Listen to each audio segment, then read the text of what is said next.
Reporting from Paris this week, even our intrepid Scott Thuman was struck by the beauty of the city and by some of the new realities. He spoke with some Americans in Paris for this week's Pulse. Paris. It is where song fills the air, romance people's hearts, and the joie de vivre, or joy of living, makes the City of Lights the City of Love.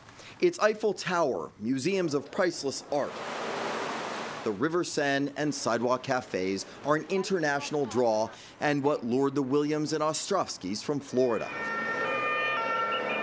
Although the laissez-faire lifestyle has been lessened a bit for these visitors. We were a little uneasy. The day we actually came from London to Paris was the day of the attacks in London, and when we got off the train, we learned about them. It is in my mind.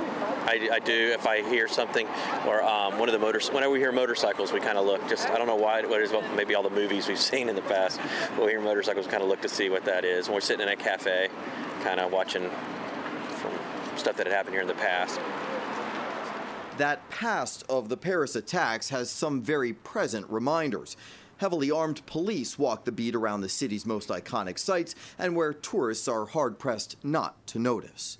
When we see the armed guards, it actually makes us feel a little safer because you know they're there to protect you. The Arc de Triomphe, a tribute to former wars won, hosts an odd clash of old and new, as those in long retired uniforms stand feet away from ones worn, reflecting the current state of concern.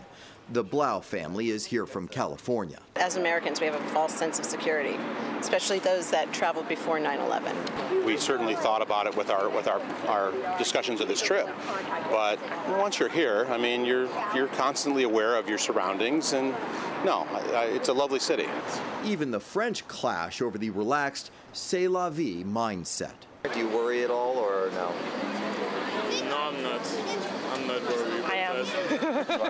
She's worried.